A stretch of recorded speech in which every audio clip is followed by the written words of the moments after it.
இந்த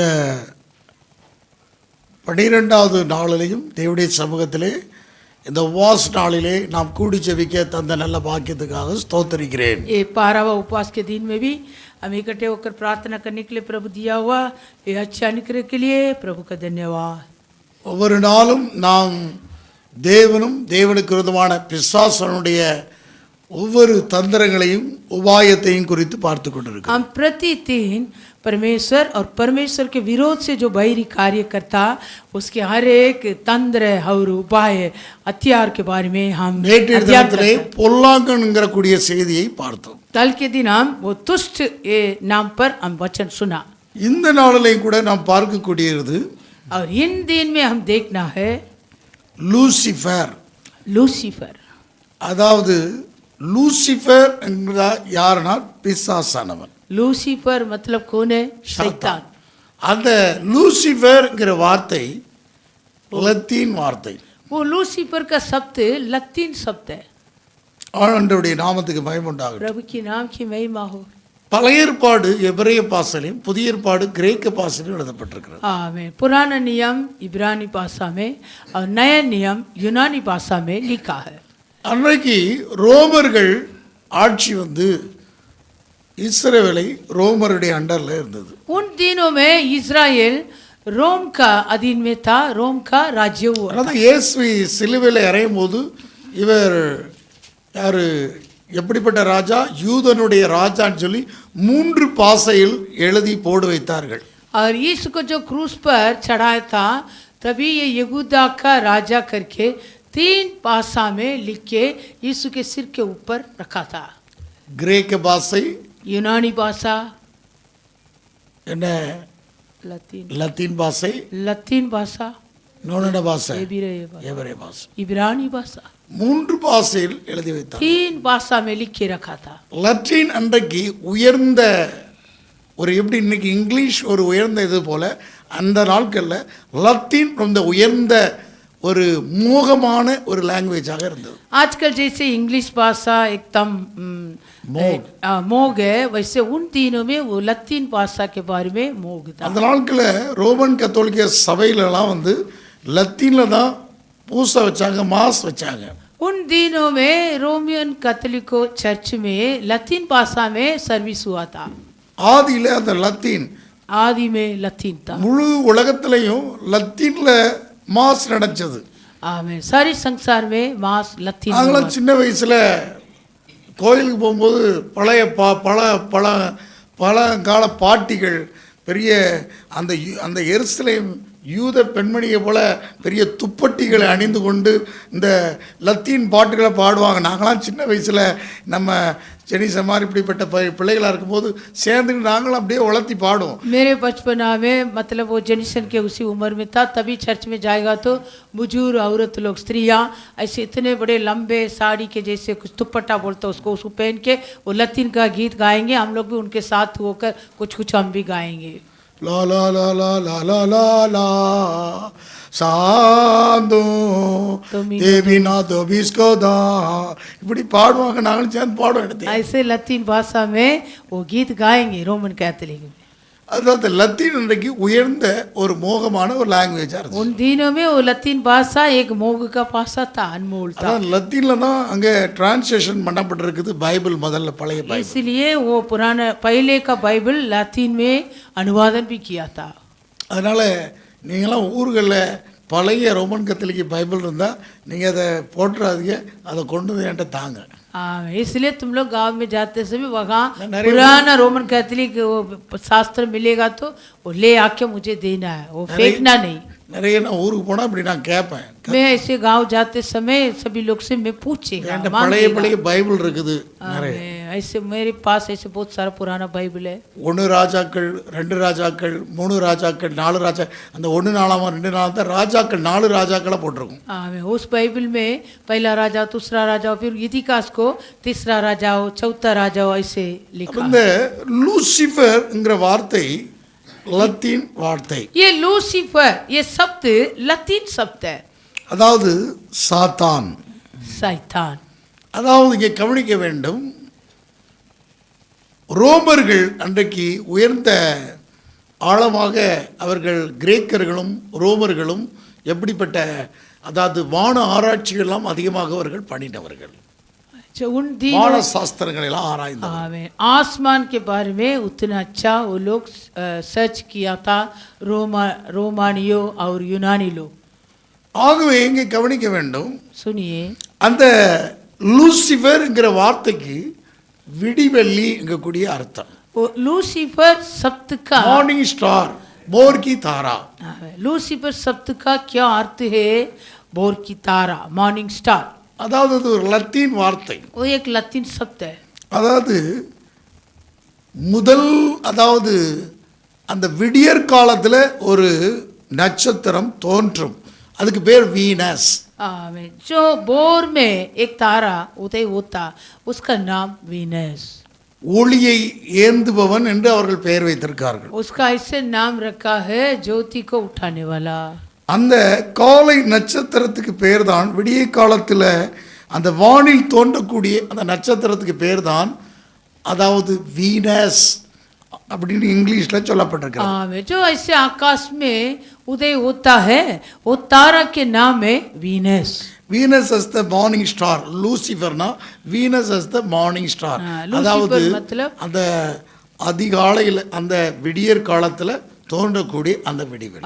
भोर में उदय होने वाला तारा. அப்போ இவன் என்ன செய்தான் கவனிக்க, முதல்ல இந்த பூமியில சாத்தான் கிடையாது. पहले इस पृथ्वी में शैतान नहीं था.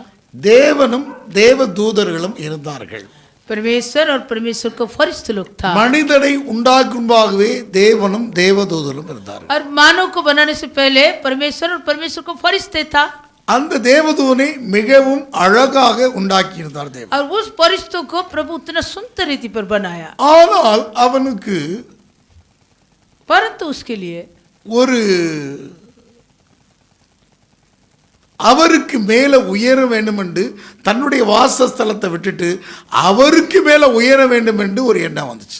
लेकिन उनका ऐसे एक विचार आया है, अपने निज निवास को छोड़ के वो परमेश्वर को तुल्य होना. அப்படிப்பட்ட ஒரு எண்ணம், ஒரு சுயமான ஒரு இது வந்துட்டவன். वैसे एक स्वयं विचार आया है. அவர் உண்டாக்கின அழகான தூதன் அவனுக்கு ஒரு வாசஸ்தலத்திலே வைத்திருந்தார். परमेश्वर बनाया हुआ वो सुंदर फरिश्तों के लिए एक निवास स्थान को भी रखा था. அதை தாங்கள் யூதாவின் புத்தகத்தில் வாசிக்கிறோம். यहूदा पुस्तक, யூதாவின் புத்தகம் यहूदा வாசிக்கலாம். 6வது வசனம். 6वां वचन. தங்களுடைய ஆதிமேன்மையை காத்து கொள்ளாமல் தங்களுக்குரிய வாசஸ்தலத்தை விட்டுவிட்ட தூதர்களை மகாநாளி நியாயத்தீர்ப்பு கண்டு நித்திய சிங்கனால் கட்டி அந்தகாரத்தில் அடைத்து வைத்திருக்கிறார். फिर जिन स्वर्गदूतों ने अपने पद को स्थिर न रखा, वरन अपने निज निवास को छोड़ दिया, उसने उनको भी उस भीषण दिन के न्याय के लिए अंधकार में जो सदा काल के लिए है बंधनों में रखा. ஆதியிலே அவ்வளவு ஒரு மேன்மையாக இருந்தார். वो शुरुआत में उतना श्रेष्ठ में था. அவ்வளவு மேன்மையாக இருந்தவன் उतना श्रेष्ठ. தன்னுடைய வாசஸ்தலத்தை, அவன் இருக்கக்கூடிய இடத்தை அவன் காத்து கொள்ளாமல் அதற்கு மேலாக அவனுக்குள்ளே வந்தது ஒரு சுயம், நானும் ஏறுவேன் உயர்வேன். वो अपने निवास स्थान को, निज निवास को छोड़ दिया. उनका अंदर एक स्वयं आया, मैं भी चढ़ूंगा. அதைத்தான் ஏசாயா தீர்க்கதரிசன புத்தகம் 14ஆம் அதிகாரம் 12வது வசனத்தை எடுத்துக்கொள்வோம். ஏசாயா 14वां अध्याय में 12वां वचन. அதிகாலையின் மகனாகிய விடிவெள்ளியே, நீ வானத்திலிருந்து விழுந்தாயே, ஜாதிகளை ஈனப்படுத்தினவனே, நீ தரையிலே விழ வெட்டப்பட்டாயே. हे भोर के चमकने वाले तारे, तू कैसे आकाश से गिर पड़ा है. இந்த ஏசாயா எந்த காலத்தில் பேசுகிறார் என்று சொன்னா, அங்கே பாபிலோன் ராஜாவுக்காக இப்படி வார்த்தையை உபயோகப்படுத்துகிறார். ऐसाया ये कौन से समय में ऐसे शब्द को उपयोग किया? बेबीलोन राजा के लिए इस शब्द को उपयोग किया. பல ராஜாக்களை அவன் தள்ளி, அதாவது தன்னிடம் இழுத்து கொண்டு சுயமாக நடத்தினவன், பல ராஜ்யங்களை, இந்த முழு உலகத்தையும் அவன் ஆட்கொண்டவன். அவன் वो ये सारी जगत को अपने वश में रख के कई राजाओं के अपने तरफ से खींच के अपने कामों को पूरा किया था ये शैतान. 13வது வசனம், நான் வானத்திற்கு ஏறுவேன், தேவனுடைய நட்சத்திரங்களுக்கு மேலாக என் சிங்காசனத்தை உயர்த்துவேன், வடபுறங்களில் ஆராதனை கூட்டத்தின் பர்வதத்திலே வீற்றிருப்பேன் என்றும். तू मन में, 13वां वचन, तू मन में कहता तो मैं स्वर्ग पर चढ़ूंगा, मैं अपने सिंहासन को ईश्वर के तारगण से अधिक ऊंचा करूंगा और उत्तर दिशा की छोर पर सभा के पर्वत पर विराजूंगा। நான் மேகங்களுக்கு மேலாக உன்னதங்களிலே ஏறிடுவேன், உன்னதமானவருக்கு ஒப்பாவேன் என்று நீ உன் இருதயத்தில் சொன்னாயே. मैं मेघों से भी ऊंचे ऊंचे स्थानों के ऊपर चढ़ूंगा, मैं परम प्रधान के तुल्य हो जाऊंगा। ஆனாலும் நீ அகாதமான பாதாளத்திலே தள்ளுண்டு போனாய். परंतु तू अधोलोक में उस गड्ढे की दह तक उतार जाएगा। அவனுக்காக தள்ளப்பட்ட அவனும் இங்கே தள்ளப்பட்ட தூதன் அன்றைக்கு முதல்ல ஆதியில அந்த விடிவெள்ளி அவனுக்கு பேரு, அந்த ஒரு விசேஷித்த ஒரு நட்சத்திரம், அந்த பேரை அவனுக்கு கொடுக்கப்படுகிறது. जो वो उनका नाम वीनस है, बोर की तारा है, एक विशेष तारा, इसलिए ये नाम उनको दिया है। அது முதலாவது பூக்கக்கூடிய ஒரு வீனஸ். இவன் இந்த தூதன் முதலாவது ஒரு வீழ்ச்சியை தேவனுக்கு மேலாக தன்னை உயர்த்தி அவன் தள்ளப்பட்டு ஒரு கூட்ட தூதர்களை தன்னை இழுத்து கொண்டதனால் அவன் பேர் விடிவெள்ளி, அவன் பேர் அந்த வீனஸ், அவன் பேர் லூசிபர், அவன் பேர் மார்னிங் ஸ்டார். அல்லேலூயா. हालेलुया। அதாவது முதலாவது அந்த ஆமென். விடிவெள்ளி, விடிய காலத்திலே அந்த பூக்கக்கூடிய அந்த நட்சத்திரத்துக்கு பேர் தான் விடிவெள்ளி. जो बोर में उदय होता, वो तारा के नाम है बोर की तारा। அவன் பேர் தான் அந்த லத்தீன்ல லூசிஃபர். उनका नाम लैटिन में लूसीफर है। அப்ப அதை போல முதலாவது அந்த சுயம் உண்டாகி நானும் உயர்வேன் ஏறுவேன் என்று அவன் தேவனுக்கு மேலாக தன்னை உயர்த்தினான். इसलिए पहले उनके अंदर वो स्वयं आया, उन्होंने कहा मैं भी परमेश्वर को तुल्य होऊंगा, मैं भी चढ़ूंगा। அவன் தான் தரையிலே வெட்டப்பட்டு அவன் தள்ளப்பட்டவன், வானத்திலே ஏறுவேன் என்று சொன்னவன் தேவனுடைய நட்சத்திரங்களுக்கு மேலாக சிங்காசனத்தை உயர்த்துவேன் என்று சொன்னான். अपने सिंहासन को ईश्वर के तारगण से अधिक ऊंचा करूंगा, वैसे कहा था। நான் உன்னதங்களிலே ஏறுவேன், அவருக்கு ஒப்பாவேன் என்று சொன்னான். मैं परम प्रधान के तुल्य हो जाऊंगा, ऐसे कहा था। அப்படிப்பட்ட அந்த நட்சத்திரம், அந்த விடிவெள்ளி, அவனைத்தான் கீழே தள்ளப்பட்டவனாக அந்த லூசிபராக சொல்லப்பட்டிருக்கிறது. वैसे जो बोर की तारा था वो वीनस, उनका वो ये गिर गया है, वो उनका नाम है लूसीफर। அவனும் பிசாஸ், அவன் தான் பேரு தேவனுக்கு எதிரியானவன், பிசாசும் பிசாசும் தூதர்களும். वो ये परमेश्वर का बैरी है, वो शैतान है, शैतान के फरिश्ते। தேவனும் தேவனோடு சேர்ந்த தூதர்களும் இருக்கிறார்கள். और परमेश्वर के साथ भी फरिश्ते लोग। தள்ளப்பட்ட தூதனுக்கு பேரு தான் லூசிஃபர், பிசாஸ். गिरा हुआ फरिश्तों के नाम है लूसीफर। இவன் அதிகாலையின் மகனாக விடிவெளியே என்று சொல்லப்பட்டிருக்கிறது. इसके बारे में है बोर के चमकने वाले तारे, ऐसे लिखा। காலையில அது பூக்கக்கூடிய விடிய காலத்துல, அதாவது முதல்ல அது பூக்குது. बोर में वो चमकता है। இங்க பாருங்க, இந்த 1ஆம் அதிகாரத்தில் பார்த்தா விடிய காலமாயிற்று, முதலாம் நாள் ஆயிற்று, விடிய காலமாகி 2ஆம் நாள் ஆயிற்று, சாயங்காலமாகி 2ஆம் நாள் ஆயிற்று, விடிய காலமும் எப்படி அப்படித்தானே சொல்லப்பட்டிருக்கிறது. இங்க வாசிக்க முடிகிறது. उत्पत्ति पहला अध्याय में हम देख सकता है। சாயங்காலமும் விடிய காலமாகி முதலாம் நாள் ஆயிட்டு 5வது வசனத்துல வாசிக்கிறோம். 5वें वचन में सांझ हुई फिर भोर हुई, इस प्रकार पहला दिन हो गया। 8வது வசனத்துல வாசிக்கிறோம். 8वां वचन सांझ हुई फिर भोर हुई, इस 13வது प्रकार दूसरा दिन। 13வது வசனத்துல, और 13वां वचन, 19வது வசனத்துல, 19वां वचन, இப்படி நம்ம வாசிக்கிறோம். 23வது வசனத்துல, और 23वां वचन, 31வது வசனத்துல. 31वां கவனிங்க, सुनिए। ஒவ்வொரு நாளும் அவர் சிருஷ்டித்த சிருஷ்டிப்பை குறித்து பார்க்கிறோம். हर दिन के उसके सृष्टि के बारे में हम देखता। அவன் இந்த உலகத்தின் அதிபதியாக, இங்கே கவனிக்க வேணும், அந்த விடிய காலத்தில் அவன் ஏறி நானும் அவருக்கு உயர்வேன். அவர்தான் எல்லாத்தையும் படைத்து ஆண்டவனாக இருந்தார், தேவனாக இருந்தார், படைப்பின் அதிபதியாக தேவன் இருந்தார். परमेश्वर सारे सृष्टि के अधिपति बन के बैठा था। ஆனா இவன் அவருக்கு மேலாக தன்னை உயர்ப்பேன் ஒப்பாவேன் என்று சொல்லுகிறான். எப்போ? அந்த விடியற் காலத்தில். परंतु ये वो भोर के समय बोलता है, मैं उनके तुल्य होऊंगा, चढ़ूंगा ऊपर। அல்லேலூயா. हालेलुया। எல்லாத்துக்கும் நான் அதிபதியாவேன் என்கிறான். मैं सभी के लिए मैं अधिपति बनूं। உண்டாக்கப்பட்டவருக்கு மேலாகவே தன்னை உயர்த்தி ஒப்பாவனுங்க जो उनको सृजा वो सृजनहार से ऊपर अपने को बढ़ाता, அவன்தான் கீழே தள்ளப்பட்டவன், वो ही गिरा हुआ फरिश्ते, அதால பாதாளத்திலே தள்ளப்பட்டவன். मैं अधोलोक में गिर गया। அப்ப இப்படிப்பட்டவங்க கவனிக்க வேண்டும், அவன் அவருக்கு சமமாக இருக்கிறதற்கு எண்ணினான். वो परमेश्वर को तुल्य होने चाहता था। நான் சொல்றது புரியுதா? அப்ப ஆகவே தான் அங்கே சொல்லப்பட்டிருக்கிறது இப்பிரபஞ்சத்தின் தேவனானவன் என்று 2 கொரிந்தியர் 4:4 வாசிக்கிறோம். इसलिए उनके बारे में दूसरा कोरिन्थियर 4:4 में लिखा है वो इस संसार के ईश्वर, இப்பிரபஞ்சத்தின் தேவனானவன் என்று इस வாசிக்கிறோம். संसार के அப்ப ईश्वर। இந்த உலகத்தில் 2 தேவன் இருக்காங்க. ஒன்று இந்த சர்வ சிருஷ்டிக்கும் உண்டாக்கின உண்மையான தேவன் ஒருவர் இருக்கிறார். एक ईश्वर है, सारी सृष्टि का वो ही करता है। அவன் அநேகருடைய அதுக்கப்புறமா அவன் அநேகருடைய மனுக்குலத்து மனக்கண குருடாக்கி அவன் இந்த பிரபஞ்சத்தில் தேவனாக இருக்கிறான். फिर उसके बाद वो कई लोगों के मन के आंखों के अंधा करके वो इस संसार के ईश्वर बन के बैठा है। எதிரியாக அவன் மாறிவிட்டான். அதுதான் தேவனுக்கு பயங்கன். वो विरोध बन गया, वो ही परमेश्वर का बैरी। அவன் அங்கே கவனிக்க வேண்டும், सुनिए, அவன்தான் அந்த தேவனுக்கு பயங்கன எதிரி. वो ये परमेश्वर का बैरी विरोधी है। அந்த தோட்டத்திலே उस वाटिका में தேவன் ஏன் ஒரு கட்டளை வைத்தார்? प्रभु क्यों आज्ञा को दिया? எனக்கு எதிரான பகைன்னு ஒரு அந்த கட்டளையை நீ மீறிடக்கூடாது. जो मेरा विरोधी है वो मेरा बैरी है, इसलिए आज्ञा को तू उल्लंघन मत कर। அவன் தேவனுக்கு பயங்கன், क्योंकि वो परमेश्वर का बैरी है। ஆனா அங்க ஏவாளை வஞ்சித்ததுன்னு சொல்லப்பட்டிருக்கிறது. परंतु कहता है वो हवा को बहका दिया, அப்ப ஏவாளை வஞ்சித்தான், ஏமாற்றிட்டான். हवा को धोखा दे दिया। அப்போ அதனாலதான் அந்த ஆதாமும் அந்த பழத்தை வாங்கி சாப்பிட்டான். इस कारण आदम भी वो फल को தேவனுடைய लेके खाए, கட்டளையை மீறிட்டாங்க. परमेश्वर की आज्ञा से उल्लंघन हो गई। ஆகவே தான் முதல்ல யாரு தலையா இருந்தது? யாரு? पहले जो सिर था कौन है? இங்க பாருங்க, அப்போ ஆதாம் தலையா இருக்கணும், ஏவாளுக்கு கீழே இருக்கணும். आमेन।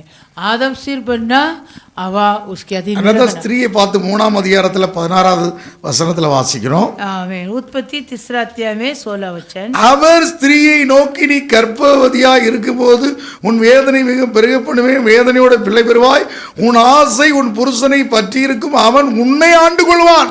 फिर स्त्री से उसने कहा, मैं तेरी पीड़ा और तेरी गर्भवती होने के दुख को बहुत बढ़ाऊंगा, तो पीड़ित होकर बालक उत्पन्न करेगी और तेरी लालसा तेरी पति की ओर होगी और वह तुझ पर प्रभुता करेगा। அவன் உன்னை ஆண்டு கொள்வான். वो तुझे प्रभुता இங்க பாருங்க, करेगा। இங்கேதான் இந்த பிரபஞ்சத்தின் தேவனானவன் இந்த உலகத்தில் விழுந்து போனவன் இங்கே கவனிக்கணும்.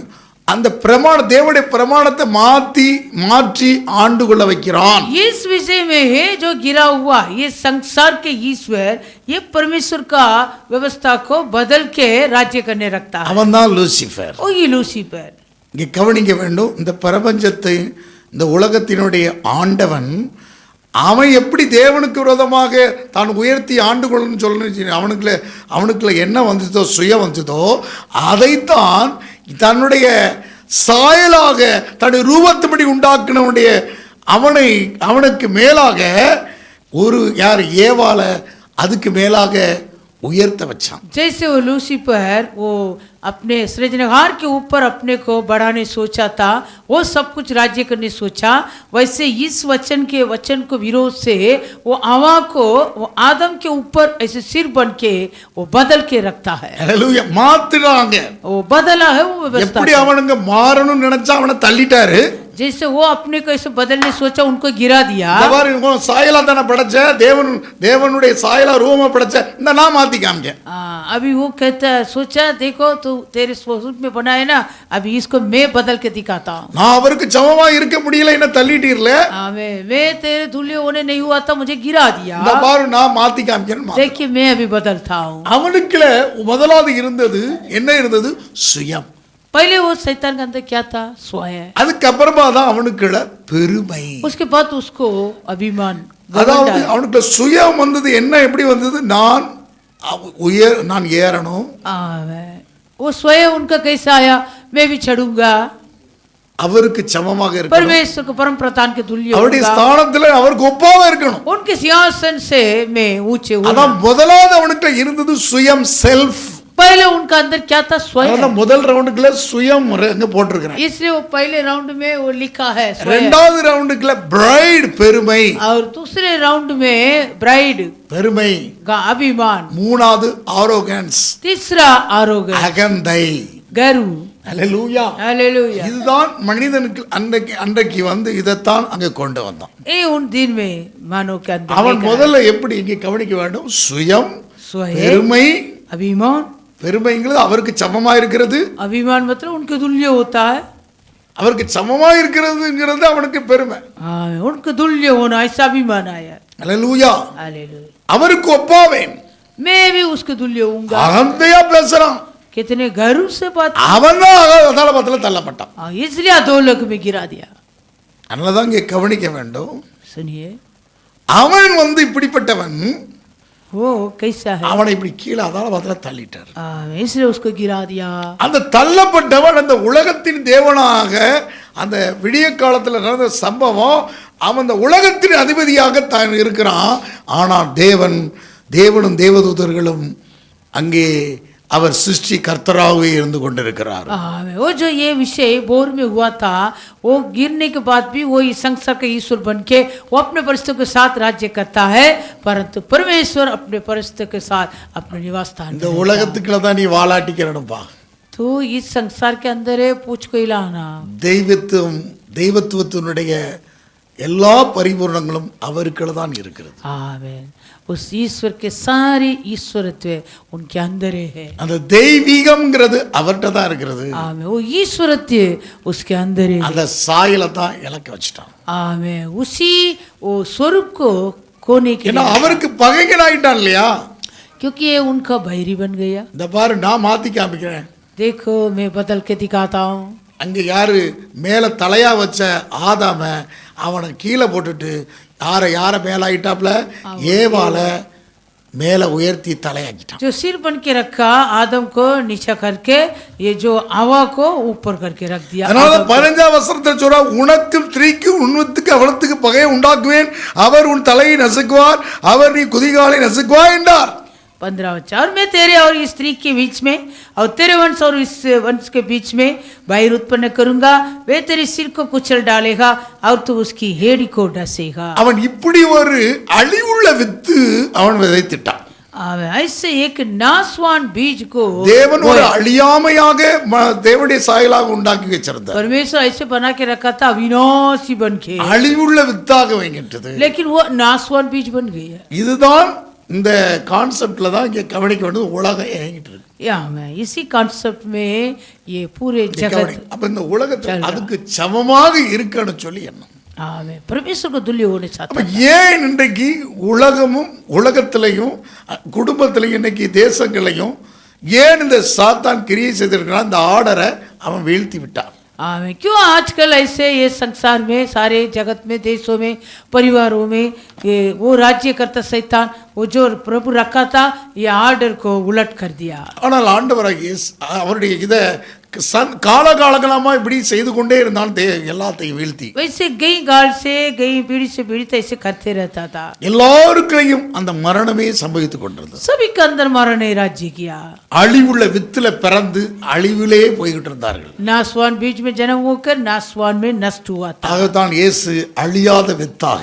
आमीन। इसलिए यीशु अविनाशी बीज। மரியாளுக்கும் யோசேப்புக்கும் 2 பேருக்கு நியமிக்கப்பட்டிருக்கிறார். मरियम और यूसुफ दोनों को मंगनी करके 2 रखा பேர் था। கூடியவனே ये दोनों इकट्ठे होने से பரிசுத்தாவினால் கற்புதியானால். पवित्र आत्मा से गर्भवती। இயேசுவே பரிசுத்தர். यीशु ही पवित्र। ஆதியிலே வார்த்தை இருந்தது, आदि में वचन था, வார்த்தை தேவனிடத்தில் वचन परमेश्वर के அவர் साथ தேவனோடு था, वो இருந்தார், परमेश्वर था, சகலம் அவருமாய் सब உண்டாயிற்று. कुछ उसके द्वारा அப்ப उत्पन्न அவர் हुआ। இந்த பூமி, அந்த வார்த்தையானது கற்பமாகி ஓ, இந்த பூமியிலே அவர் பரிசுத்தராக பிறக்க வச்சார். वो वचन गर्भवती होकर इस पृथ्वी में वो पवित्र बीज जन्म हुआ। மரியாள், நான் உமக்கு அடிமை, நீ உம்முடைய வார்த்தையின்படியே ஆக கடவுது என்று சொன்னார். और मरियम ने कही, मैं तेरे दासी हूँ, आपके वचन के अनुसार मुझ पर हो। ये கவனிங்க, सुनिए, யோசேப்பு தள்ளிவிட மனதாக இருந்தார்.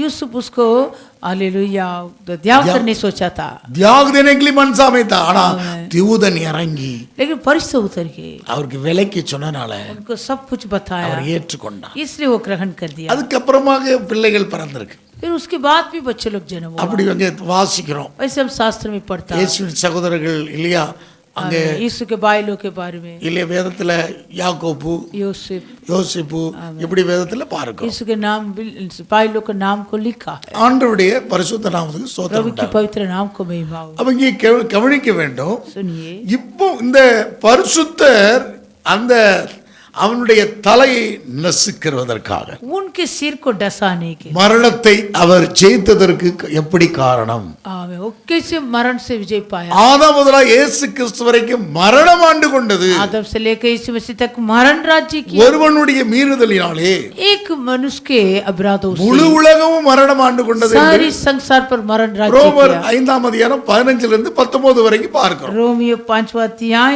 5 से लेकर ஆனா 15 से 19। ஒருவருடைய கீழ்ப்படிதனாலே முழு உலகமும் அவர்களை இழுத்துக் கொள்ளப்பட்டது. परंतु एक मनुष्य की आज्ञा मानने से सारी जगत को वो अपने पास खींच लिया। மரணத்துக்கு ஏதுவான இருந்ததை, जो मरणघार था, மரணம் ஆண்டு கொண்டிருந்ததை मरण जो राज्य किया था, அங்கே அதை ஜெயித்திருக்கிறார். जय पाया। ஆண்டவருடைய நாமத்துக்கு மகிமை प्रभु உண்டாகட்டும். की नाम की महिमा हो। அப்ப மரணம் தான் அதுவரைக்கும் ஆக்கணையாக ஆண்டு கொண்டு இருந்தது. जब तक मरण ही दंड की आज्ञा से राज्य किया, ஆனால் அந்த இயேசு கிறிஸ்து ஒருவராலே நாம் ஜீவனையினாலே ஆளுகை செய்கிறோம். परंतु वो केवल यीशु मसीह के द्वारा हम जीवन राज्य करता। அது எப்படி நடந்தது? वो कैसे हुआ? இயேசு முழு உலகத்தையும் ஜெயித்தார். यीशु सारी जगत से विजय पाया। எப்படி ஜெயித்தார்?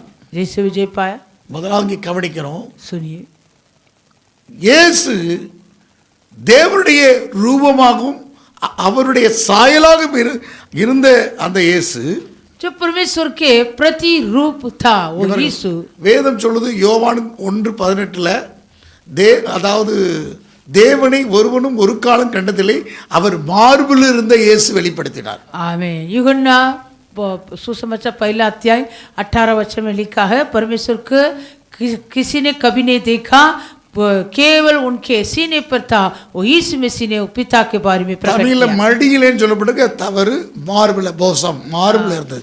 அந்த இதய துடிப்பெல்லாம் அவர் அறிந்திருந்தவர் இந்த வார்த்தை. वो पिता के सारे मन की इच्छा को जाना था। அதனால தான் இங்கே கவனிக்க வேண்டும். அங்கே எபிரேயர் எழுதின நிருபம் 1ஆம் அதிகாரத்தில் வாசிக்கிறோம். इब्रानी की पत्री पहला अध्याय, எபிரேயர் 1ஆம் அதிகாரம் इब्रानी पहला अध्याय 1, 2, 3 வசனங்களை வாசித்தால், पहला, दूसरा और तीसरा वचन, பூர்வங்களில் பங்கு பங்காகவும் வகையாகவும் தீர்க்கதரிசி மூலமாக பிதாக்களுக்கு திருவள்ளம் பற்றின தேவன் இந்த கடைசி நாட்கள் குமார மூலமாக நமக்கு திருவள்ளம் பற்றினால் இவரை சர்வத்துக்கும் சுதந்திரவாளியாக நியமித்தார். இவரை கொண்டு உலகங்களையும் உண்டாக்கினவர். पूर्व युग में परमेश्वर ने बाप दादों से थोड़ा थोड़ा करके और बांधी बांधी से पोषकताओं के द्वारा बातें कर इन अंतिम दिनों में हमसे पुत्र के द्वारा बातें की, जिसे अपनी सारी वस्तुओं को वारिस ठहराया और उसके द्वारा उसने सारी सृष्टि की रचना की है। இவர் யார்? அவருடைய மகிமையின் பிரகாசமும் அவருடைய தன்மையும் சொரூபமாயிருந்து சர்வத்தையும் தம்முடைய வல்லமையுள்ள வசனத்தினாலே தாங்குகிறவராய் தம்மாலே தாமே தம்முடைய பாவங்களை நீக்கும் சுத்திகரிப்பை உண்டு பண்ணி உன்னதத்திலே மகத்துவமானுடைய வலது பாரசத்திலே உட்கார்ந்திருக்கிறார். वह उसकी महिमा का प्रकाश और उसके तत्व की छाप है और सब वस्तुओं को अपनी सामर्थ्य के वचन से संभालता है। वह पापों को धोकर ऊंचे स्थानों पर महामहिबन के दाहिना जा बैठा। இவர் யார்? அவருடைய மகிமையின் பிரகாசமும் அவருடைய தன்மையும் சொரூபமாயிருந்தவர் அவர். ये यीशु परमेश्वर के महिमा का प्रकाश और उसके तत्व की छाप। அவரோடு கூட எல்லாமே அவர் இருந்து அவருடைய ரூபமாக மகிமையாக அவருடைய தன்மையோடு கூட தெய்வத்தன்மையோடு கூட இருந்தவர் அவர். आमीन। परमेश्वर के तत्व की छाप यीशु था, महिमा का प्रकाश था। அப்படி இருந்தவர் ऐसे था இந்த முழு உலகத்தையும் ये सारी संसार को, இந்த மரணத்துக்கதியான பிசாசானவன் எல்லாரையும் கொண்டுட்டு இருக்கிறான். क्योंकि जो मरण का वो अधिपति है शैतान, वो सारे मानव जात को मार डालता है। தமது மரணத்தினாலே அவனை அழிக்க வேண்டும். आमीन। अपने मृत्यु से उसको निकम्मा करना। எப்படி ஆதியில எப்படி ஏதேனிலே மனுக்குலத்துக்கு மரணத்தை கொடுத்துட்டான், वो आदिन में वाटिका में मानव जात को मरण को दे दिया, அதே சந்ததி தான் வந்து கொண்டே இருக்கிறது. वही संतान लगातार आ रहा। அந்த மரணத்துக்கு அதிகாரி இந்த உலகத்தின் அதிபதியை அவன் கொல்லணும். उस मरण का अधिपति वो ये संसार का ईश्वर है, उनको मार डालना। அதுக்கு தனது மரணத்திலே அழிக்கப்பட வேண்டும். अपने मृत्यु के द्वारा उसको नष्ट करना। எபிரேயர்கள் நிருபம் 2ஆம் அதிகாரம் 14வது வசனம். इब्रानी का पत्री दूसरा अध्याय 14 वचन। ஆதலால் பிள்ளைகள் மாம்சத்தையும் இரத்தத்தையும் உடையவராய் இருக்க அவரும் அவர்களைப் போல மாம்சமும் இரத்தத்தையும் உடையவரானார். மரணத்துக்கு அதியான பிசாசனை தமது மரணத்தில் அழிக்கும்படிக்கு ஜீவகாலமெல்லாம் மரண பயத்தினாலே அடிமைத்தனத்துக்குள்ளானவர்கள் யாவரையும் விடுதலையாக்கும்படிக்கு அப்படி ஆனார். इसलिए जबकि लड़के मांस और लहू के बाह्य तो वह आप भी उनके समान उनका सहभागी हो गया ताकि मृत्यु के द्वारा उसे जिसे मृत्यु पर शक्ति मिली थी अर्थात शैतान को निकम्मा कर दे। முழு உலகமும் மனுக்குலம் மாம்சமும் இரத்தத்துடையவராயிருந்து மரணத்தையே கண்டு கொண்டிருக்கிறார்கள். सारे जगत के मानव जात मांस और लहू में होकर मरण को ही पाया था। அவன் தேவனுடைய சாயலை இழக்க வைத்து அவன் தேவனுக்கு எதிராக மாறி மனுக்குலத்தை அழித்து கொண்டே இருக்கிறான். वो परमेश्वर का स्वरूप को उनसे गिरा के और वो मरण को उनको देखे उन सारे मानव जात को नष्ट कर रहा था। இங்க பாருங்க, ஜெயித்து கொண்டு அவன் தான் ஜெயித்து கொண்டிருக்கிறான், தேவன் தோத்து கொண்டிருக்கிறான். वो ये विजय पाया था, परमेश्वर हार गया था। அது வரைக்கும் தேவன் தோல்வியுற்று கொண்டே இருந்து கொண்டிருக்கிறார். जब तक परमेश्वर विजय नहीं पाया। எப்படி ஆதாம் முதலாய் இயேசு கிறிஸ்து வரைக்கும் தேவனுக்கு தோல்வியே சந்து கொண்டிருக்கிறார். क्योंकि आदम से लेकर यीशु मसीह तक सारे मानव जात में विषय में परमेश्वर हार गया था। எப்படி தோல்வி என்றால் அவருடைய சாயலாக அவருடைய ரூபத்தில் உண்டாக்கப்பட்ட மனிதனை அவன் அவனுடைய கையில வைத்து ஜெயித்து கொண்டே இருக்கிறார். क्योंकि उनके स्वरूप उनके समानता में बनाए हुए मानव जात को वो अपने वश में रख के सभी को मरण में मार डालता था। ஆகவே தான் தேவன் இந்த பூமியில மனிதனாக பிறந்தார். आमीन। इसलिए परमेश्वर इस जगत में मानव के रूप में जन्म हुआ। தேவன் மாம்சத்தில் வெளிப்பட்டார் என்று வார்த்தை परमेश्वर சொல்லுது. शरीर में प्रकट हुआ। தேவன் மாம்சத்தில் வெளிப்பட்டார். ओ परमेश्वर शरीर में प्रकट हुआ। தேவன் ஏன் மாம்சத்தில் வெளிப்பட வேண்டும்? क्यों परमेश्वर शरीर में प्रकट होना?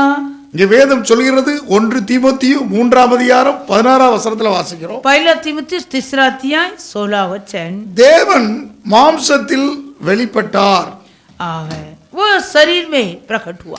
தேவ பக்திக்குரிய ரகசியம் மேன்மை என சொல்லப்பட்டிருக்கிறது. மோஸ்ட் எக்ஸலண்ட், மகா மேன்மையானது. इसमें संदेह नहीं कि भक्ति का भेद गंभीर है। தேவன் மாம்சத்தில் வெளிப்பட்டார். परमेश्वर शरीर में प्रकट हुआ। தேவன் ஏன் மாம்சத்தில் வெளிப்பட வேண்டும்? परमेश्वर क्यों शरीर में प्रकट होना? இந்த இங்க கவனிக்க எல்லாம் சாத்தான் ஜெயித்து கொண்டே இருக்கிறான். लगातार शैतान जय पाते रहते। பிள்ளைகள் மாம்சம் இரத்தத்தோடையவளா இருக்க அவன் மரணத்துக்கு அதிகான பிசாசம் மரணத்துல ஒவ்வொருத்தரையும் அழித்து கொண்டே இருக்கிறான். वो शैतान मरण के अधिपति है। वो सारे लोग मांस और लहू में है, इसलिए हर एक मानव जात को ऐसे मार डालता था। மனிதனுக்கு மரணம் நீக்கல. आमीन। पहले मानव के लिए मरण को नहीं नियुक्त किया। அவருடைய சாயலாக உண்டாக்கப்பட்டு மனிதன் அவர்.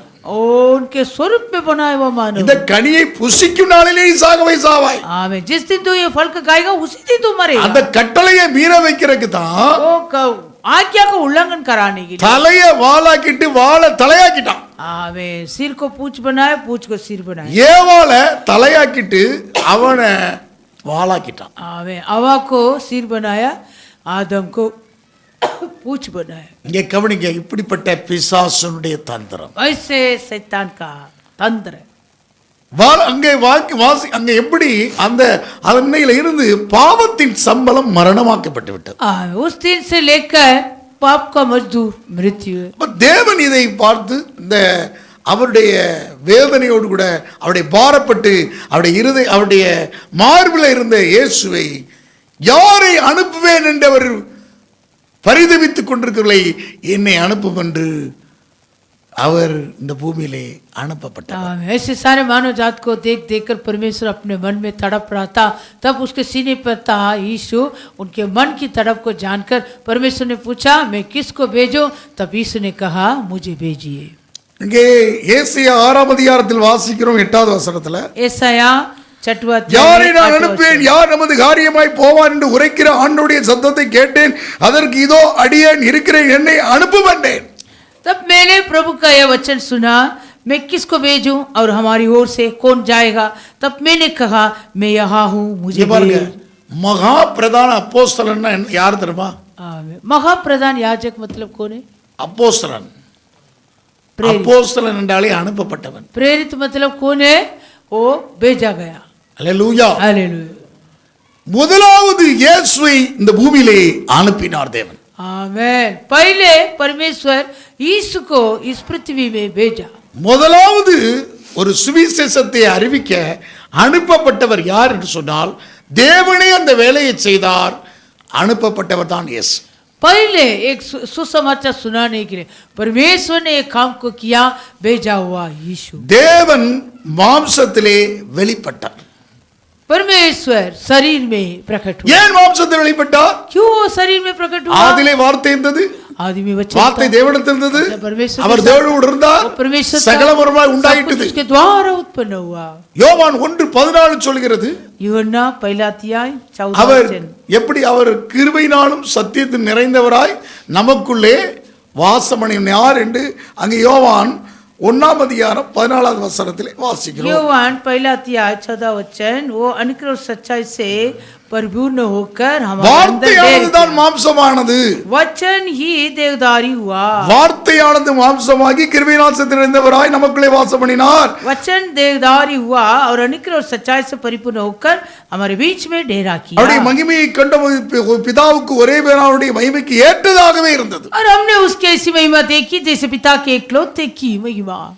அப்ப அந்த சாத்தானை முற்றிலுமாக அழிக்கப்பட வேண்டும். उस शैतान को पूरी रीति से नष्ट करना। பிசாசும் பிசாசுகளை அழிக்கவே தேவனுடைய குமாரன் வெளிப்பட்டார் என்று परमेश्वर का 1 யோவான் 3:8 வாசிக்கிறோம். पहला यूहन्ना 3 अध्याय 8वां वचन, परमेश्वर को पुत्र इसलिए प्रकट हुआ कि वो शैतान के कामों को नष्ट करे। பாவஞ்சின பிசாசுனா உண்டாகிற, ஏனெனில் பிசாசுனா ஆதி முதல் பாவஞ்சினா பிசாசுடைய கிரியைகளை அழிக்கும்படிக்க தேவனுடைய குமாரன் வெளிப்பட்டார். जो कि पाप करता है वो शैतान की ओर से है, क्योंकि शैतान आरंभ से पाप करता आया है। परमेश्वर का पुत्र इसलिए प्रकट हुआ कि शैतान के कामों को नष्ट करे। பிசாசின் கிரியைகளை தனது மரணத்திலே அழிக்கப்பட வேண்டும். आमीन। उस शैतान के कामों को अपने मरण से ही नष्ट करना। ஜெயிக்கணும். அவர் आमीन। यीशु जय पाना, ஒரு பிரமாணத்தை கொண்டு ஜெயிக்க வேண்டும். एक व्यवस्था के द्वारा जय அடுத்த पाना। தேவன் எப்படி மாம்சத்தில் வெளிப்பட்டார்? आमीन। इसलिए परमेश्वर शरीर में प्रकट हुआ। இதாங்க தெய்வ பக்தியுடைய யாவரும் ஒப்புக்கொள்றபடியே மகா மேன்மை உள்ளது என்று வேதம் आमीन। சொல்கிறது. ये परमेश्वर की भक्ति की गंभीर बात है। மகா man, most excellent. Most excellent. தேவன் இந்த பூமியில மனிதனாக பிறந்தார். परमेश्वर इस शरीर में इधर- मानव के रूप में இதுதான் தேவ ये जगत में பக்தியுடைய प्रकट हुआ। தேவ பக்தியுடைய ரகசியம். ये परमेश्वर का भक्ति का गंभीर बात है। மனு குலத்திற்காக, मानव जात के लिए, அவர்களை மீட்டுக் கொள்வதற்காக, उन लोगों को छुड़ाने के लिए, அந்த சாத்தானுடைய சகல அதிகாரத்தை பிடுங்குவதற்காக, उस शैतान के सारे अधिकार को छीन ले, மரணத்துக்கு அதிகாரியான அந்த அதிகாரத்தை பிடுங்குவதற்காக वो जो मरण के अधिपति है उनके हाथों से वो मरण के अधिकार को छीनने के लिए। நான் உண்டாக்கின மனிதனுக்கு இவன் மரணத்தை கொடுத்துட்டான். जो मैं बनाया वो मानव जात के लिए ये मरण को दे அந்த दिया। அதிகாரத்தை பிடுங்குவதற்காக उस अधिकार को छीनने के அந்த मरणத்துக்கு எதிரான பிசாசானவனை लिए, वो जो இயேசு மூலமாக தமது மரணத்திலே அழிக்கும்படி जो मरण के अधिपति है, वो शैतान को यीशु अपने मृत्यु से निकम्मा किया। அதுக்கு அவர் செய்ததுதான் என்ன? इसलिए वो क्या किया? அவருக்கு சமமாக ரூபமாக அவருக்கு தேவ மகிமை புரிந்தவராக இருந்தவர், தேவனை போல இருந்தவர் அவர். वो परमेश्वर को तुल्य रहता था। பிலிப்பியர்கள் நிருபம் 2ஆம் அதிகாரம் फिलिपियो 2 अध्याय எடுத்து வாசிக்கலாமா? அவனை அழிக்கன்னு சொல்றா. அங்க எப்படிப்பட்டது? பிலிப்பியர் 2ஆம் அதிகாரம் 6வது வசனம். फिलिपियो 2 अध्याय 6वां वचन, அவர் தேவனுடைய ரூபமாய் இருந்தும் தேவனுக்கு சமமாய் இருப்பதை கொள்ளையாடின பொருளாக இல்லாமல் தம்மைத்தான் வறுமையாக்கி அடிமை ரூபெடுத்து மனித சாயலானார். जिसने परमेश्वर के स्वरूप में होकर भी परमेश्वर के तुल्य होने को अपने वश में रखने की वस्तु न समझा, वरन अपने आप को ऐसे शून्य कर दिया और दास का स्वरूप धारण किया और मनुष्य की समानता में हो गया। அவர் தேவனுடைய ரூபமாய் இருந்தவர், அவருக்கு சமமாய் இருந்தவர், அவர் தன்மையின் சொரூபம். आमीन। वो परमेश्वर के स्वरूप है, उनके तत्व के छाप है। அப்ப அவருக்கு சமமாய் இருக்கு.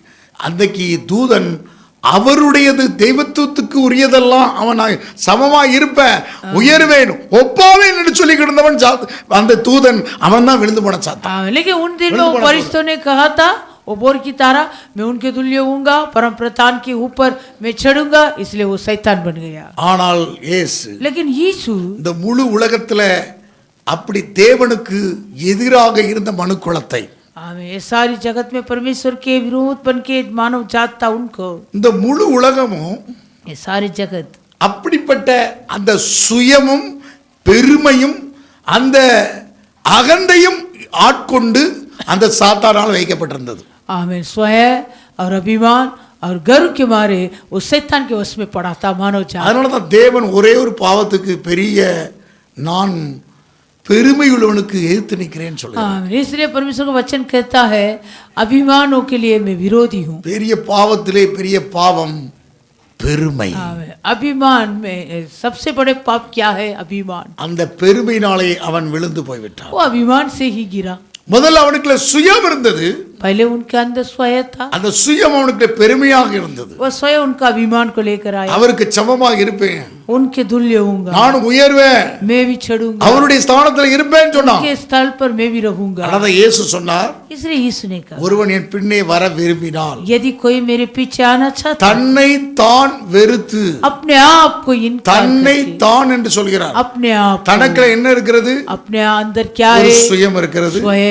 அத சுயத்தை வெறுத்து, वो स्वयं को इनकार करके, அதாவது அந்த பெருமையை விட்டுட்டு वो अभिमान को छोड़ के எனக்கு பின்னால வர கடமை. मेरे पीछे आना. இயேசுவின் பின்னால यीशु के पीछे வரணும் சொன்னா आने के लिए பிதாவினுடைய சித்தத்தை இயேசு செய்தார். पिता का इच्छा को यीशु पूरा அந்த किया. தமது மரணத்திலே அந்த பிசாசை அழிப்பதற்காக अपने मरण से वो शैतान का निकम அன்னைக்கு அவன் அவருக்கு சமமா இருந்தான். उन दिन में वो उनके तुल्य था. அவன் சொன்னது என்ன? நான் அவருக்கு சமமா இருப்பேன், वो क्या कहा था? शैतान में उनको तुल्य होऊंगा, அவரை போல் ஒப்பாவேன், उनके समान मैं भी अपने सिंहासन அவருடைய को சிங்காசனத்தில் நான் அவர் ஸ்தானத்தில் இருப்பேன். उनके सिंहासन के तुल्य में होऊंगा.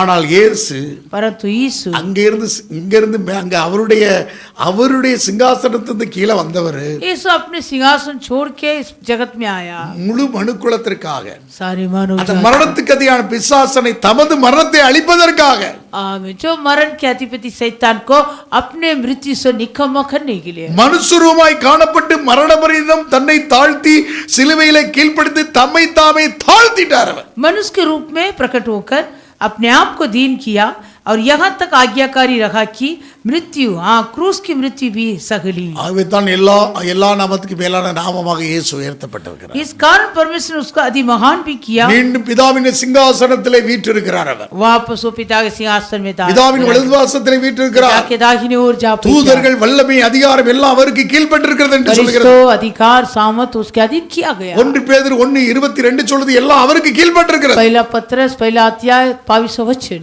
அப்ப நமக்கும் நம்முடைய திருச்சபைக்கும் ஊழியத்துக்கு இந்த பூமியிலே ஜெய ஜீவியத்திற்கு நமக்கு அவரும் நமக்கு உதவி செய்கிறவராக இருக்கிறார். इसलिए वो हमारे लिए भी सहायता करेगा जय का जीवन बिताने के लिए. அப்ப அதற்கு தேவை इसलिए கிறிஸ்துனுடைய தாழ்மை, இயேசு கிறிஸ்துடைய சிந்தை உங்களில் இருக்க கடவுது.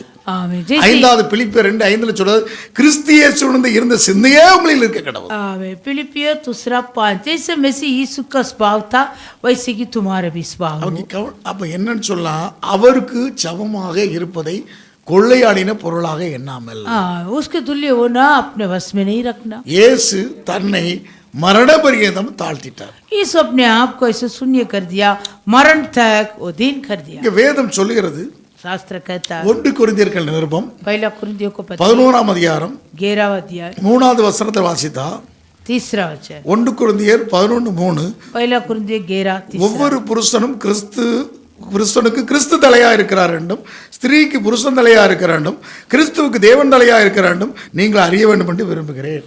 परंतु मैं चाहता हूँ कि तुम ये जान लो कि हर एक पुरुष का सिर मसीह है और स्त्री का सिर पुरुष है और मसीह का सिर परमेश्वर है. இங்க கவனிங்க, இந்த ஆர்டரை தான் மாத்திட்டான். ये आर्डर को वो बदल डाला. அங்கதாங்க சாத்தான் ஜெயிக்கிறான். वहाँ शैतान जय पाया. இங்க கவனிக்க, வீட்டுக்குள்ள பிசாசு ஜெயிச்சுக்கிட்டு இருக்கிறான். आमीन. घर के अंदर शैतान जय पाता. உலகத்தின் அதிபதி பிசாசு. आमीन. इस संसार के अधिपति शैतान. நீங்க கிறிஸ்து நமக்கு தலையா இருக்கிறார். मेसी हमारा शिरोमणि है, நமக்கு யாரு அவர் அண்டர்ல நாம இருக்கணும். उसके अधीन में हम रहना. அதனாலதான் வீட்டுக்கு தலை என்னது புருஷன். आमीन. घर का सिर कौन है? पुरुष. அதனாலதான் அங்க அந்த ஸ்திரீக்கு சொன்னார், ஏதேன் விட்டு வெளியே ஏவாளுக்கு சொன்னாரு, அவன் உன்னை ஆண்டு கொள்வான். आमीन. इसलिए वो वहाँ हवा के लिए परमेश्वर ने कहा तेरे पति के अधीन में तू रखना. ஏன் சொன்னா அங்க மாத்திட்டான். क्योंकि वो शैतान गिराव परिस्थिति वो आज्ञा को बदल डाला. நான் மேல அந்த தலைக்கு மேலாக உயர்வேன்னு சொன்னா அவருக்கு சமமாக. आमीन. वो जो सिर था वो परमेश्वर के ऊपर में भी ऊंगा करके बोला था. நீர் உண்டாக்கப்பட்ட சாயலாக மனிதனை நான் மாத்தி காமிக்கிறேன். इसलिए वो बोला जो तेरे स्वरूप में बनाया वो मानव को मैं बदल के வாள தலையாக்கிட்டு தலைய வாளாக்கிட்டான். आमीन. सिर को पूछ बनाया, पूछ को सिर बनाया. நிறைய இந்த உலகத்துல இப்படித்தான் நடக்கு. आजकल इस संसार में वैसे ही होता है. வாள தலையாக்கிட்டு தலைய வாளாக்கு. आमीन. पूछ सिर बन जाता है, सिर पूछ बन जाता है. இப்போ இல்ல முன்னால என்ன ஆச்சுது, உரல அடிச்சு இப்ப என்னது, முன்னால ஆட்டுக்கல் ஆடிச்சு, இப்ப என்ன ஆடுது, உரல் ஆடுது. உரல ஆடுது அல்ல, முன்னால உரல் ஆடிச்சு இப்போ ஆட்டுக்கல் ஆடுது. ग्राइंडर में अभी उल्टा हो गया. पहले जो पत्थर है पत्थर को हिलाया था, अभी वो ग्राइंडर घूमता. பர்த்தன் கும்புறாய். இங்க பாருங்க மாறிட்டு இப்போ கேட்டீங்களா, எல்லாமே மாறிட்டுங்க. ஆமென். आजकल सब कुछ बदल गया. மாறிட்டு எல்லாமே மாறிட்டு. ஆமென். सब बदल गया. அப்போ முன்னால ஆசிரியர்களை கம்பத்து அடின்னு சொன்னா இப்போ அடிக்காதீங்க. आमेन. पहले वो टीचर्स लोग बच्चे लोग को मार सकता था. பிள்ளையை பெரம்பால் அடின்னு வேதம் சொல்லுது. वचन कहता है तेरे பெரம்பை கையாளவன் பிள்ளையை பகைக்கிறான். जो लाठी नहीं उठाता वो अपने बच्चे पर बैर करता. ஸ்கூல்ல ஆசிரியர்கள் கம்பை வைக்க கூடாது. आमेन. अभी स्कूल में कैसे कानून आया.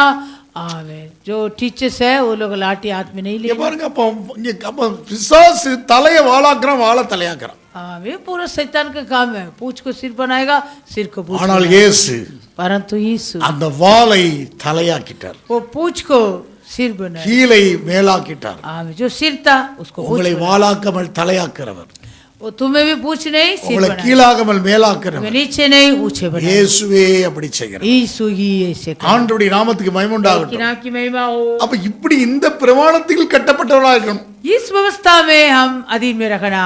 புருஷனுக்கு தலை யாரு? கிறிஸ்து. पुरुष का सिर कौन है? मसीह. யாரு? அந்த ஸ்திரீக்கு தலை புருஷன், स्त्री का सिर पुरुष, கிறிஸ்துவுக்கு தலை தேவன். मसीह का सिर. அதனாலதான் அவர் அவருக்கு கீழே இருந்தார். इसलिए वो परमेश्वर का अधीन में था. அவருக்கு கீழே இருந்தாருங்க. उसके अधीन में था. அப்ப மேல ஒரு அதிகாரத்துக்கு கீழே இருக்க வேண்டும். आमीन. एक शासकीय अधिकार के अधीन में रखना. இந்த பூமியில ஒரு எல்லாத்துக்கும் மேலான ஒரு அதிகாரத்தை தேவன் வைத்திருக்கிறார். आमीन. इस धरती में परमेश्वर ने उस शासकीय अधिकार को. அந்த அதிகாரத்துக்கு நீ எதிர்த்து நிற்காத, தேவ நியமத்துக்கு தேவனுடைய பிரமாணத்துக்கு எதிர்த்து நிற்கிறார்கள் சொல்லி ரோமர் 13ஆம் அதிகாரத்தில் இப்படி வாசிக்கிறோம். आमीन. रोमियो 13 अध्याय पहला वचन से हम ऐसे पढ़ता, जो कि अधिकार के लिए विरोध करता है वो परमेश्वर का व्यवस्था को विरोध करता है. அதிகாரத்துக்கு எதிர்த்து நிற்கிறவன் தேவனுடைய நியமத்துக்கு எதிர்த்து நிற்கிறான் என்று வேதம் சொல்கிறது. जो कोई अधिकार को विरोध करता है वो परमेश्वर की विधि का सामना தங்களுக்கு करता தாங்களே ஆக்கினையை வரித்துக் கொள்கிறார்கள். है. आमीन. वो अपने आप को दंड का आज्ञा पाएंगे. அப்ப எந்த மனிதனும் மேலான அதிகாரத்துக்கு கீழ்ப்படிய கடவன்ட்டார். हर एक व्यक्ति शासकीय अधिकारियों के अधीन रखे. தேவனாலே என்று ஒரு அதிகாரம் இல்லை, உண்டாயிருக்கிற அதிகாரங்கள் தேவனாலே நியமிக்கப்பட்டிருக்கிறது. क्योंकि कोई अधिकार ऐसे नहीं जो परमेश्वर की ओर से न हो, और जो अधिकार है वो परमेश्वर के टकराए हुए हैं. இந்த காலத்துல நான் யாரும் அண்டர்ல இருக்க மாட்டேன், நான் ஃப்ரீயா சுத்தணும். लेकिन इन दिनों में ऐसे कहता मानव जात मैं किसी का अधीन में भी नहीं हूँ, मैं ऐसे फ्री घूमूंगा. ஃப்ரீயா சுத்தினா ஏதேன் இல்ல, मैं वो हवा एदेन वाटिका में ऐसे ही फ्री से घूमी. மாட்டிக்கிட்டா. फंस गई. ஃப்ரீயா சுத்தினா தீனால், दीना याकूब की लड़की वो भी ऐसे फ्री से घूमी थी, மாட்டிக்கிட்டா. फंस गई. இங்க பாருங்க, ஃப்ரீ फ्री. எல்லாம் இப்ப தேவனுடைய பிரமாணம் எனக்கு வேண்டாம், क्या किसी आदि नहीं है. ஹல்லேலூயா. நான் யாருடைய அண்டர்ல யாருடைய கீழ் நான் இருக்க முடியாது. आजकल सभी बोलता मैं किसी का अधीन में नहीं रहूंगी, मैं स्वतंत्र हूँ. கிறிஸ்துடைய உபதேசத்துக்கு நாம் கீழ்ப்பட்டு தான் இருக்க வேண்டும். मसीह के उपदेश के अधीन में ही रहना. எல்லாத்துக்கும் மேலாக தேவன் ஒரு அதிகாரத்தை வச்சிருக்கிறார். सभी के ऊपर प्रभु एक अधिकार. ஹல்லேலூயா. हालेलुया.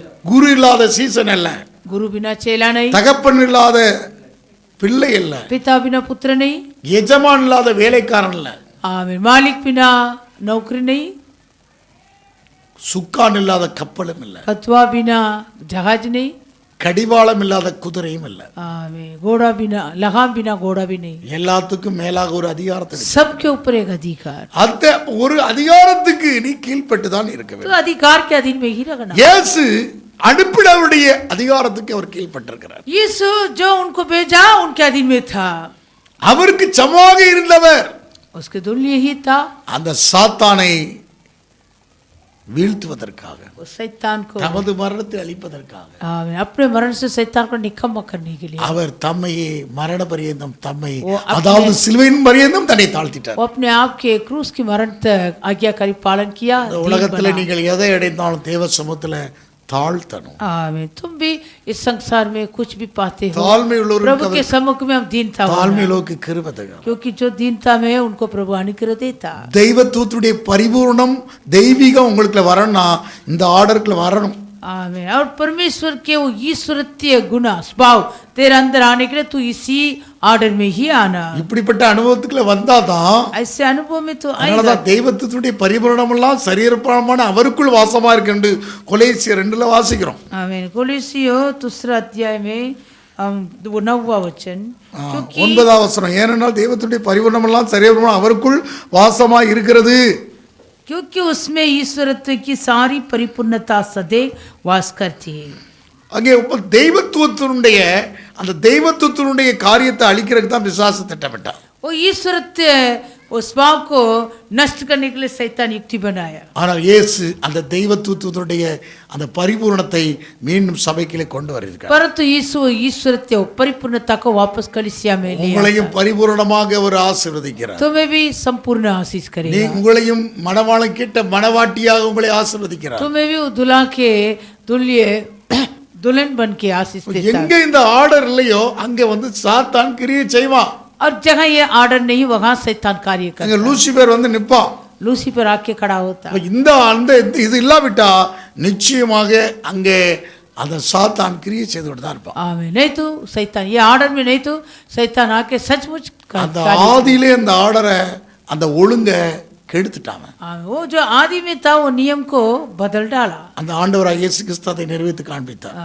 फिर वापस प्रभु यीशु मसीह वो आर्डर को बना के रखा। அதுதான் கொலோசியர்கள் நிருபம் அந்த 1ஆம் அதிகாரம் 12வது வசனத்திலிருந்து வாசிக்கிறோம். कोलोसी को पत्री पहला अध्याय 12 वचन से, ஒளியில் உள்ள பரிசுத்தவான்களுடைய சுதந்திரத்தில் பங்கடைவதற்கு நம்மை தகுதியுள்ளவர்களாக்கும் வாக்கினவரும் இருளின் அதிகாரத்திலிருந்து நம்மை விடுதலையாக்கி நமது அன்பின் குமாரனுடைய ராஜ்யத்துக்கு உட்பத்திரமாக இருக்கிற பிதாவை ஸ்தோத்திரிக்கிறோம். और पिता का धन्यवाद करते रहो जिसने हमें इस योग्य बनाए कि ज्योति में पवित्र लोगों के साथ मिरास में सगवाही हो। उसी ने हमें अंधकार के वश में छुड़ाकर अपने प्रिय पुत्र के राज्य में प्रवेश कराया, जिससे हमें छुटकारा अर्थात पापों की क्षमा प्राप्त होती है। குமாரனாகிய அவருடைய இரத்தத்தினாலே பாவ மன்னிப்பாக மீட்பு நமக்கு உண்டாயிருக்கிறது.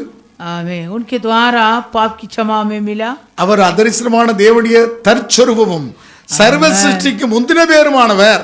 वो तो अदृश्य परमेश्वर का प्रतिरूप और सारी सृष्टि में पहिलोटा है। ஏனென்றால் அவருக்குள் சகலம் சிருஷ்டிக்கப்பட்டது, பரலோகத்திலும் பூலோகத்திலுமாகிய காணப்படுகளும் காணப்படாயமாக சகல வஸ்துக்களும் சிங்காசனங்களாலும் கர்த்தத்துவங்களாலும் துரைத்தனங்களாலும் அதிகாரங்களும் சகலமும் அவரை கொண்டும் அவருக்கெடும் சிருஷ்டிக்கப்பட்டது.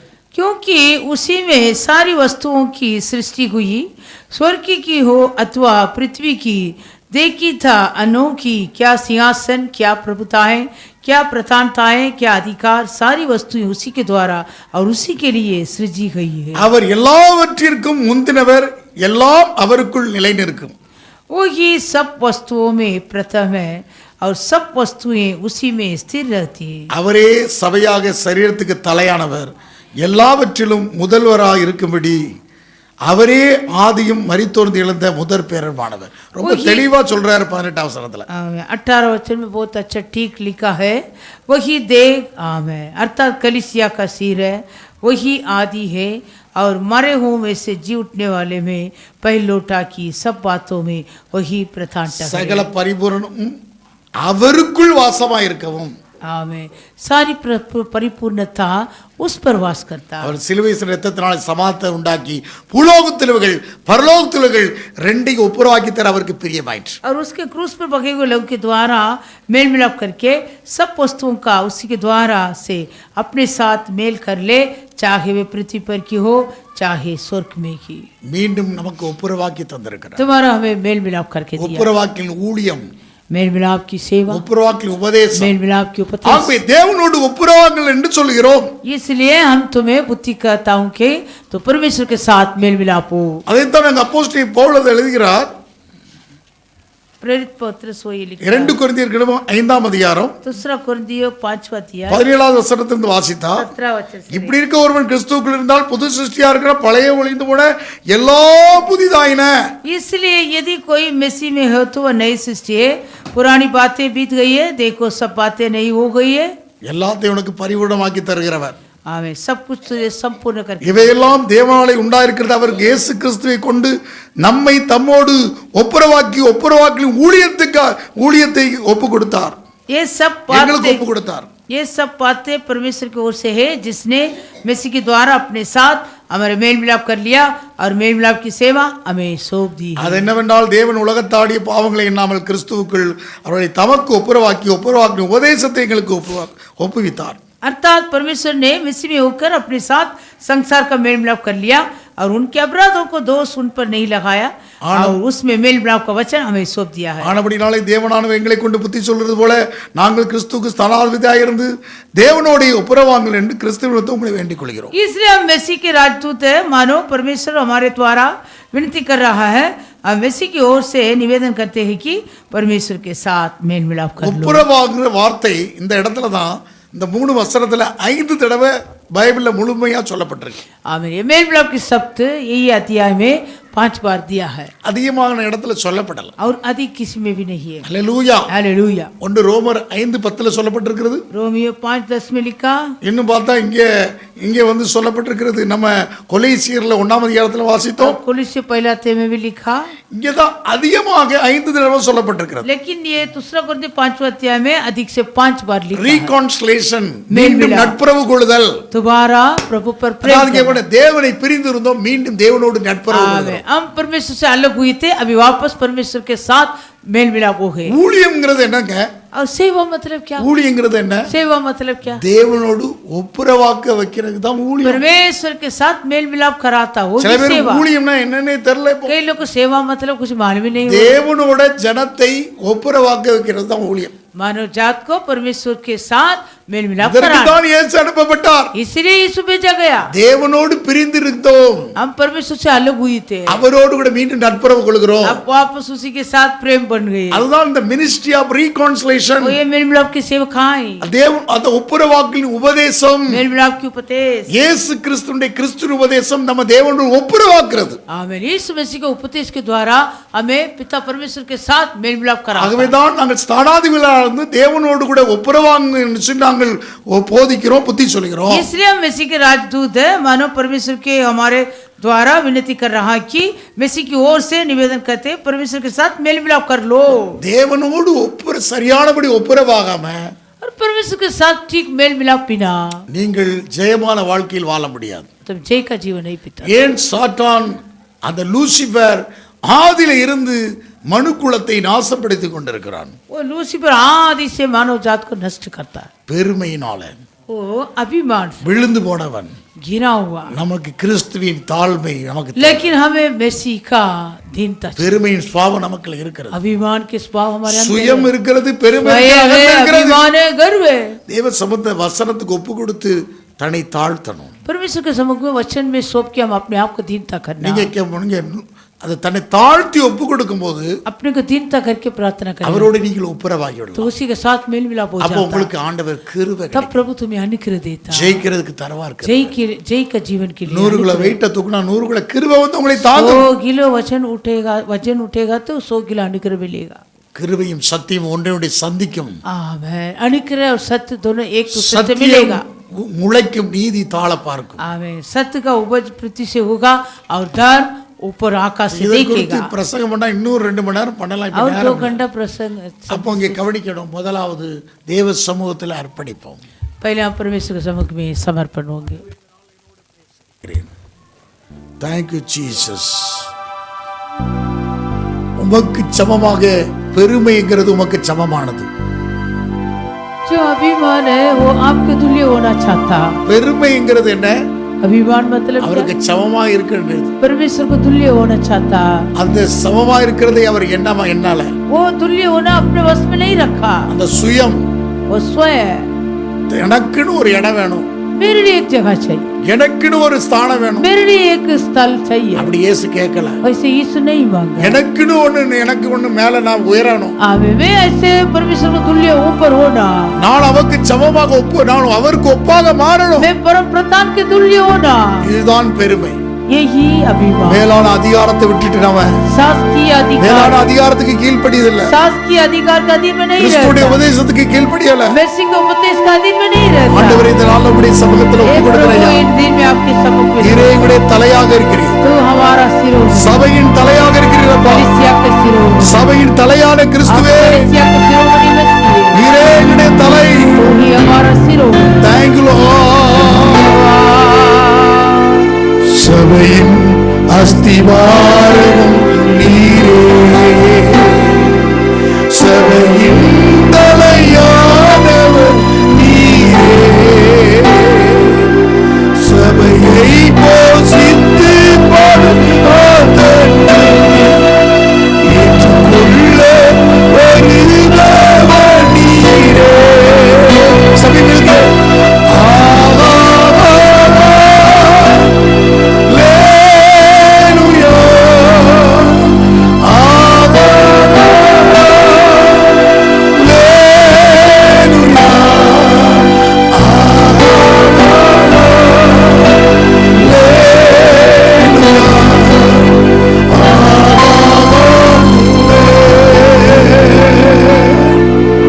प्रार्थना करेंगे.